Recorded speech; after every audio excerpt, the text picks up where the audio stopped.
Hello ನನ್ನ ಕುಟುಂಬದವರೇ, ಹೇಗಿದ್ದರೆಲ್ಲರೂ? ಇವತ್ತು ನಾವು ಮಾಡೋಣ ಕ್ರಿಸ್ಪಿಯಾದ ಒಂದು ಸ್ನ್ಯಾಕ್ಸ್.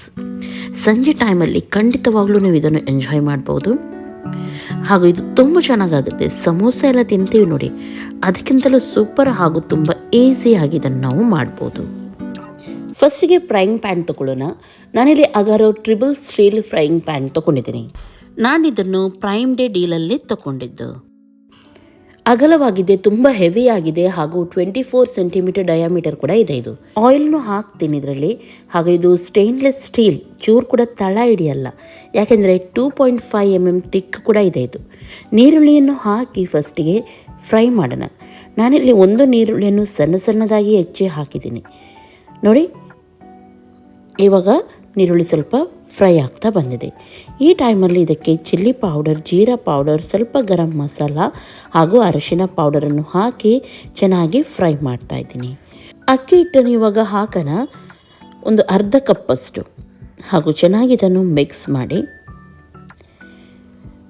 ನೆಕ್ಸ್ಟ್ ನೋಡಿ, ಇಲ್ಲಿ ತಳ ಕೂಡ ಹಿಡಿಯೋದಿಲ್ಲ, ನಾನು ಹೇಳಿದೆ ನೋಡಿ, ತುಂಬ ತೆಕ್ಕಾಗಿದೆ. ಇವಾಗ 3 ಆಲೂಗೆಡ್ಡೆಯನ್ನು ಬೇಯಿಸಿ ನಾನು ಇದಕ್ಕೆ ಹಾಕಿದ್ದೀನಿ. ರುಚಿಗೆ ತಕ್ಕಷ್ಟು ಉಪ್ಪನ್ನು ಕೂಡ ಹಾಕೋಣ ಹಾಗೂ ಸರಿಯಾಗಿ ಇದನ್ನು ಇವಾಗ ಮಿಕ್ಸ್ ಮಾಡೋಣ. ಸ್ವಲ್ಪ ಚಟ್ಪಟ ಬೇಕಿದ್ರೆ ನೀವು ಸ್ವಲ್ಪ ಚಾಟ್ ಮಸಾಲ ಇದಕ್ಕೆ ಆ್ಯಡ್ ಮಾಡಿ, ಇನ್ನೂ ಕೂಡ ಚೆನ್ನಾಗಾಗುತ್ತೆ. ಓಕೆ, ಸರಿಯಾಗಿ ಇದನ್ನು ಇವಾಗ ಮಿಕ್ಸ್ ಮಾಡೋಣ.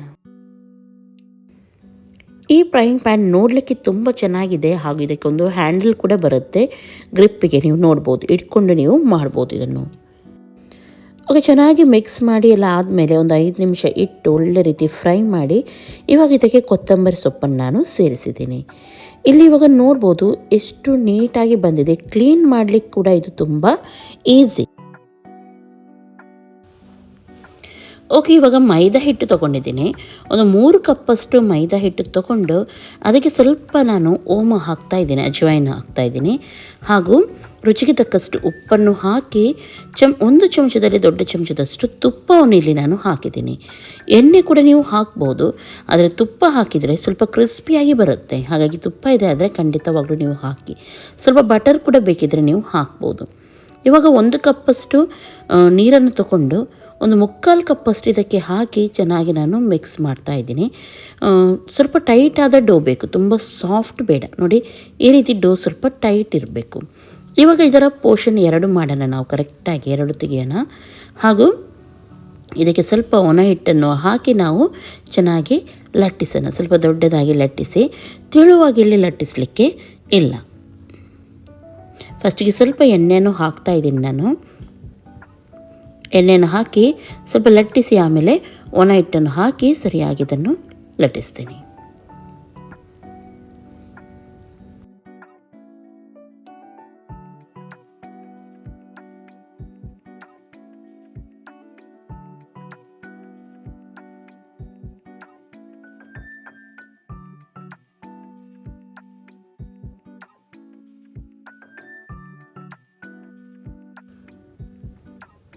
ಓಕೆ ನೋಡಿ, ಇದು ಈ ರೀತಿ ಬರಬೇಕು. ತುಂಬ ತೆಳು ಕೂಡ ಮಾಡಲಿಕ್ಕಿಲ್ಲ, ತುಂಬ ದಪ್ಪ ಕೂಡ ಇಡಲಿಕ್ಕಿಲ್ಲ, ಇಷ್ಟಿದ್ದರೆ ಸರಿಯಾಗುತ್ತೆ.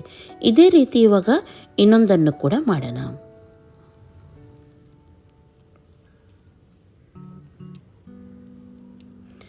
ಇವಾಗ ಇಲ್ಲಿ 2 ಕೂಡ ರೆಡಿಯಾಗಿದೆ. ನಾವು ಬಾಜಿ ಮಾಡಿಟ್ಟಿದ್ದೀವಿ ನೋಡಿ ಫಿಲ್ಲಿಂಗ್ಗೆ, ಅದನ್ನು ಕರೆಕ್ಟಾಗಿ ಮಿಕ್ಸ್ ಮಾಡಿ ತಣ್ಣಗಾಗಿದೆ ಇವಾಗ. ಹಾಗೂ ಒಂದು ಇದರ ಮೇಲೆ ಇವಾಗ ಇದನ್ನು ಸರಿಯಾಗಿ ನಾವು ಸ್ಪ್ರೆಡ್ ಮಾಡೋಣ.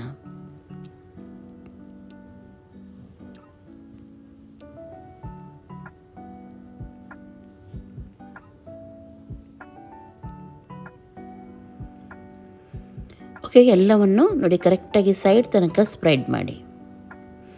ಆಮೇಲೆ ಇನ್ನೊಂದನ್ನು ಇದರ ಮೇಲೆ ಮುಚ್ಚಿ ಕೈಯಿಂದ ಸ್ವಲ್ಪ ಇದನ್ನು ತಟ್ಟಿ ಆಮೇಲೆ ಲಟ್ಟಣಿಗೆಯಿಂದ ಮತ್ತೊಮ್ಮೆ ಇದನ್ನು ಲಟ್ಟಿಸಿ.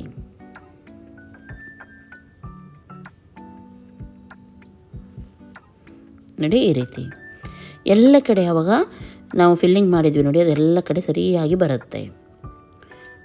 ಆಮೇಲೆ ಯಾವುದಾದ್ರೂ ರೌಂಡ್ ಶೇಪ್ ಇದ್ದರೆ ನಿಮ್ಮ ಹತ್ರ, ಅದರಲ್ಲಿ ನೋಡಿ ಈ ರೀತಿ ನೀವು ಶೇಪ್ ಮಾಡಿ, ಅಥವಾ ಸ್ಕ್ವೇರ್ ಕಟ್ ಕೂಡ ನೀವು ಮಾಡ್ಬೋದು. ಈ ರೀತಿ ಮಾಡಿದರೆ ಆಯಿತು.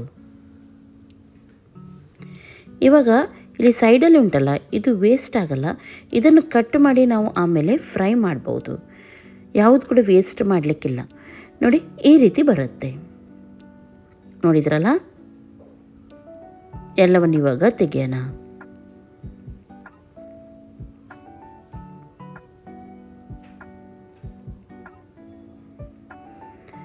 ಓಕೆ, ಇವಾಗ ಏನು ಮಾಡಬೇಕು ತುಂಟ, ಇದರ ಮೇಲೆ ಫೋಕ್ ತೊಗೊಂಡು ನೋಡಿ ಈ ರೀತಿ ಮಾಡಬೇಕು, ಹೋಲ್ ಇಲ್ಲದಿದ್ರೆ ಏನಾಗುತ್ತೆ ಗೊತ್ತುಂಟ, ಪೂರಿ ರೀತಿ ಉಬ್ಬುತ್ತೆ. ಆವಾಗ ಮಸಾಲ ಸ್ವಲ್ಪ ಸ್ಪ್ರೆಡ್ ಆಗುತ್ತೆ. ಹಾಗಾಗಿ ಈ ರೀತಿ ಮಾಡಿದರೆ ಏನು ಕೂಡ ಆಗಲ್ಲ. ಆಮೇಲೆ ಇದನ್ನು ಕೂಡ ನೋಡಿ, ವೇಸ್ಟ್ ಮಾಡಲಿಕ್ಕೆಲ್ಲ ಈ ರೀತಿ ಸೈಡ್ ಕಟ್ ಮಾಡಿ ಡೀಪ್ ಫ್ರೈ ಮಾಡಿ, ಇದನ್ನು ತುಂಬ ಚೆನ್ನಾಗಾಗುತ್ತೆ, ಕ್ರಿಸ್ಪಿಯಾಗಿದ್ದು. ಓಕೆ, ಈ ರೀತಿ ಕಟ್ ಮಾಡಿ ಇವಾಗ ಒಂದು ಪ್ಲೇಟಿಗೆ ತಗೊಳ್ಳೋಣ. ಇವಾಗ ನಾನು ಅಗಾರೋ ಟ್ರಿಪಲ್ ಸ್ಟೀಲ್ ಕಡಾಯಿ ವಿತ್ ಲಿಡ್ ತೊಗೊಂಡಿದ್ದೀನಿ. ನೋಡಲಿಕ್ಕೆ ತುಂಬ ಚೆನ್ನಾಗಿದೆ ಹಾಗೂ ಹೆವಿಯಾಗಿದೆ.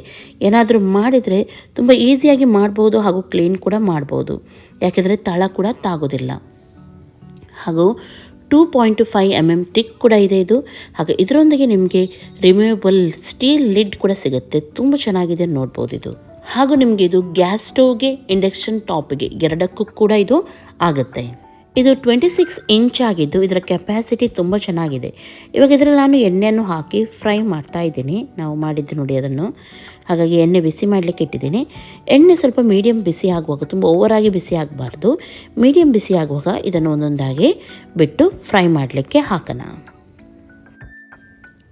ನೀವು ಅದು ನಾನು ಹೋಲ್ ಮಾಡಿದ್ದೆ ನೋಡಿ, ಅದು ಎರಡು ಸೈಡ್ ಕೂಡ ಬೇಕಿದ್ದರೂ ಮಾಡ್ಬೋದು. ಯಾಕಂದರೆ ಹೋಲ್ ಮಾಡೋದಿದ್ರೆ ಉಬ್ಬಿ ಬರುತ್ತೆ. ಹಾಗೂ ನಿಮಗೆ ಅನಿಸುತ್ತೆ ಅದು ಓಪನ್ ಆಗುತ್ತೇನೋ, ಮಸಾಲ ಬಿಡುತ್ತೇನೋ ಅಂತೇಳಿ. ಹಾಗೆ ಏನು ಕೂಡ ಆಗೋದಿಲ್ಲ. ಸ್ವಲ್ಪ ಓಪನ್ ಆದರೂ ಅದು ಅಲ್ಲೇ ಮಸಾಲ ಇಟ್ಕೊಂಡಿರುತ್ತೆ. ಯಾಕೆಂದರೆ ನಾವು ಇದಕ್ಕೆ ಅಕ್ಕಿ ಹಿಟ್ಟೆಲ್ಲ ಹಾಕಿದ್ವಿ ಅಲ್ವಾ, ಹಾಗಾಗಿ ಎರಡು ಸೈಡ್ ಕೂಡ ಒಳ್ಳೆ ಗೋಲ್ಡನ್ ಬ್ರೌನ್ ಆಗೋವರೆಗೂ ನಾವು ಫ್ರೈ ಮಾಡೋಣ ಇದನ್ನು. ಇವಾಗ ಇಲ್ಲಿ ನೋಡ್ಬೋದು, ಚೆನ್ನಾಗಿ ಕಲರ್ ಬಂದಿದೆ. ಈ ರೀತಿ ಒಳ್ಳೆ ಕಲರ್ ಬಂದ ಮೇಲೆ ನೀವು ತೆಗಿಬೇಕು. ಸಮೋಸ ಎಲ್ಲ ಫ್ರೈ ಮಾಡುವಾಗ ಯಾವ ರೀತಿ ಒಳ್ಳೆ ಗೋಲ್ಡನ್ ಬ್ರೌನ್ ಕಲರ್ ಬರುತ್ತೆ ನೋಡಿ, ಆ ರೀತಿ ಬರಬೇಕಿದ್ದು. ಆಮೇಲೆ ನೀವು ಇದನ್ನು ತೆಗಿಬೇಕು. ನೋಡಿ ಎಷ್ಟೊಂದು ಚೆನ್ನಾಗಿ ಬಂದಿದೆ. ಹಾಗೂ ಸೂಪರ್ ಟೇಸ್ಟ್ ಕೂಡ ಇರುತ್ತೆ, ಇದು ಕ್ರಿಸ್ಪಿಯಾಗಿ ಕೂಡ ಇರುತ್ತೆ. ಅದೇ ರೀತಿ ಇವಾಗ ಉಳಿದದನ್ನು ಕೂಡ ನಾವು ಫ್ರೈ ಮಾಡೋಣ. ಇವತ್ತು ತೋರಿಸಿದ ಕಡಾಯಿ ಲಿಂಕ್ ಏನಾದರೂ ಬೇಕಿದ್ದರೆ ಡಿಸ್ಕ್ರಿಪ್ಷನಲ್ಲಿ ಇರುತ್ತೆ, ಅಲ್ಲಿಂದ ನೀವು ತೊಗೊಳ್ಬೋದು. ಉಳಿದದನ್ನು ಕೂಡ ಫ್ರೈ ಮಾಡಿ ನೋಡಿ. ನಾನು ಕಟ್ ಮಾಡಿದೆ ನೋಡಿ, ಅದನ್ನು ಕೂಡ ಇವಾಗ ಫ್ರೈ ಮಾಡಲಿಕ್ಕೆ ಹಾಕಿದ್ದೀನಿ. ಕ್ರಿಸ್ಪಿಯಾಗಿ ಡೀಪ್ ಫ್ರೈ ಮಾಡಿದ್ದೀನಿ ಇದನ್ನು. ಓಕೆ, ನೋಡ್ತಾ ಇದ್ದೀರಲ್ಲ ಎಷ್ಟೊಂದು ಚೆನ್ನಾಗಿ ಬಂದಿದೆ ಹಾಗೂ ಸೂಪರ್ ಟೇಸ್ಟ್ ಇರುತ್ತೆ. ಸಾಸ್ ಹಿಂದೆಗೆ ಇದನ್ನು ನೀವು ತಿನ್ನಿ, ಕ್ರಿಸ್ಪಿಯಾಗಿ ಕೂಡ ಬಂದಿದೆ.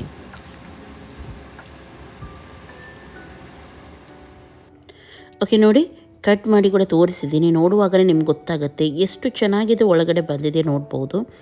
ಹಾಗೂ ಸಾಸೊಂದಿಗೆ ನಾನು ಇದನ್ನು ಸರ್ವ್ ಮಾಡಿದ್ದೀನಿ. ತುಂಬ ಚೆನ್ನಾಗಿದೆ, ಕ್ರಿಸ್ಪಿಯಾಗಿ. ಓಕೆ, ಖಂಡಿತವಾಗ್ಲೂ ಇದನ್ನು ಟ್ರೈ ಮಾಡಿ. ಲೈಕ್ ಮಾಡಿ, ಶೇರ್ ಮಾಡಿ. ಎಲ್ಲರಿಗೂ ಟೇಕ್ ಕೇರ್. ಬಾಯ್ ಬಾಯ್.